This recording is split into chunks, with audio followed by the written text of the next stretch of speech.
Hello bag making friends, welcome back to my YouTube channel, and from the DIY bag making tutorials group, welcome to another discussion of the week.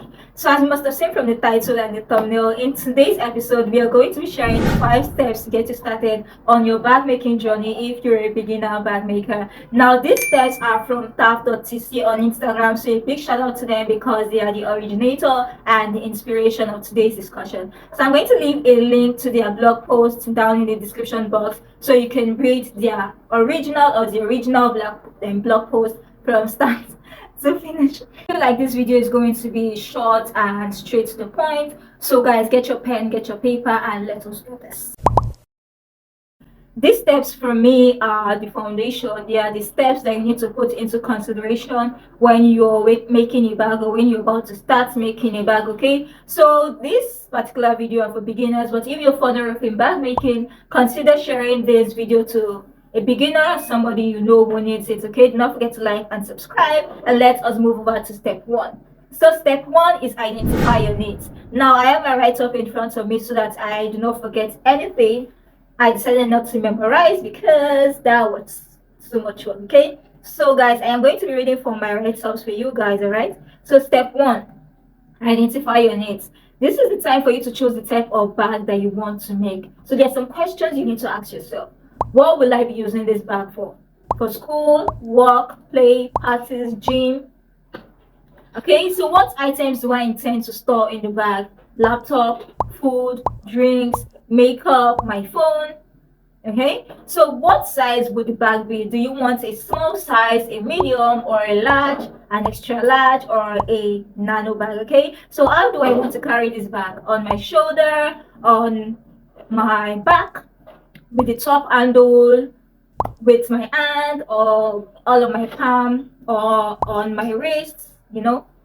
So guys, what kind of closure do I want for the bag? Do I want a zipper closure, a magnetic lock, a twist and lock, or do I want no closure at all? Okay, so guys, do I want it structured or not?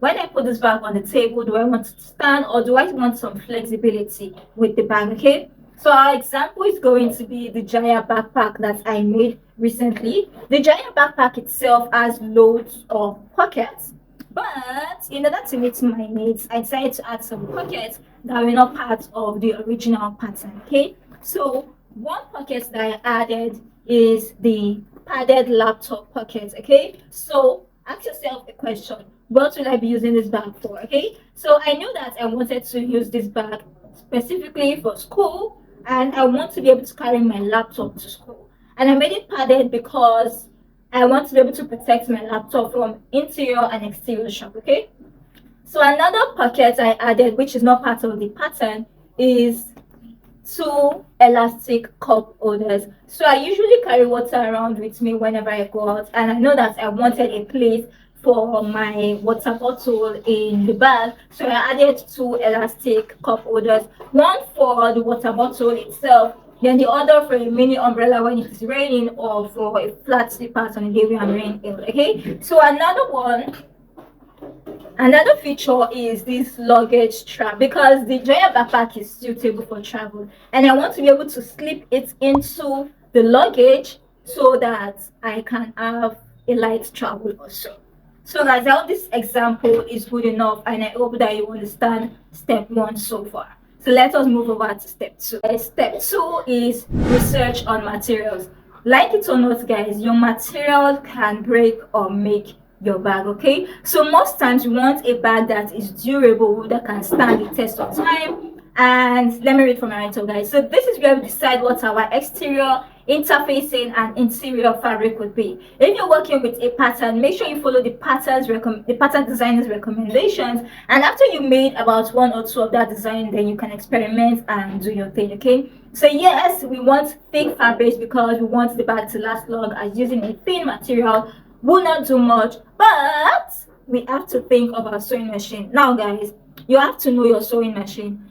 I know what my sewing machine can take. I know what material I will put on my sewing machine that will make my sewing machine happy, and I know the extent that I can go that would break my sewing machine. Okay, so I have a vintage looking sewing machine, but it is not a vintage machine that was made back then that is as strong and that is very strong. You know how strong those vintage sewing machines are, okay? So this is a vintage looking sewing machine that was made this year or in this century or so. So it's not as strong as the sewing machine of back then, okay? So like I said, I know what to put or what material to put in my sewing machine that will break my sewing machine. So let me go on reading, okay? So blah, blah, blah, blah, blah. Bag making is supposed to be fun and you're supposed to enjoy the process. But we are going to get frustrated if we use a material that our sewing machine is not going to be happy with, okay? So if you choose a sewing machine that is thicker, your sewing machine is going to break in time. Yes, there are tips and tricks to these things, but you really don't want to overwork and kill your sewing machine before time. So frequently used materials are canvas, faux leather, cotton, and so much more. Let us move over to step 3. Alright guys, we are at step 3 and this step is pattern making for my writer. So this is the foundation of our end products. This is where we start to put our imaginations on paper. Sometimes we do a rough sketch of what we want the final design to look like. In professional term, it is called technical drawing, but we are not professionals. I am a DIY bag maker, you know. So I do not really know technical drawing. I just stick with a sketch like this sketch right here. I really don't want to show you guys because I'm still in the planning phase, okay?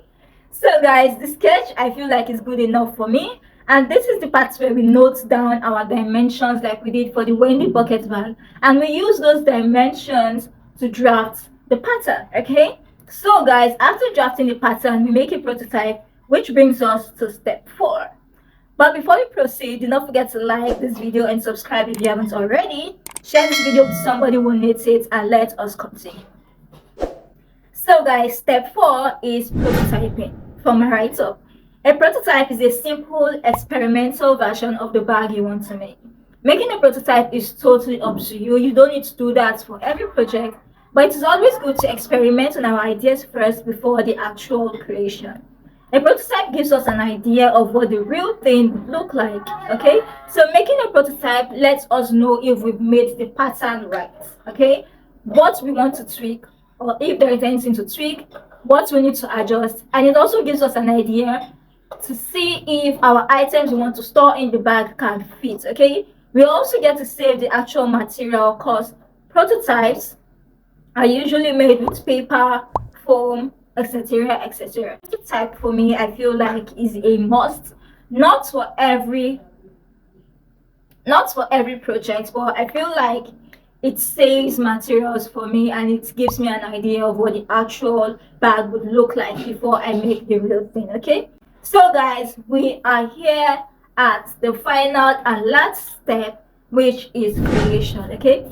So this is where we bring our imaginations to life. Everything from step 1 to step 4 becomes a reality in step 5. It is important to have the right tools and machinery, but over here we improvise most times because we do it the DIY way. So like I said at the beginning of the video, I am going to leave a link in the description box to the blog post where you can read everything from beginning to the end. Over here on this channel, I want to let you know that we make bags the DIY way, okay? We don't make bags the conventional way. Is that the word? Okay? Improvise. We use what we have to bring our imaginations to life. And I hope that you stick to us in this channel, okay? So subscribe if you haven't already, and I will see you in my next video.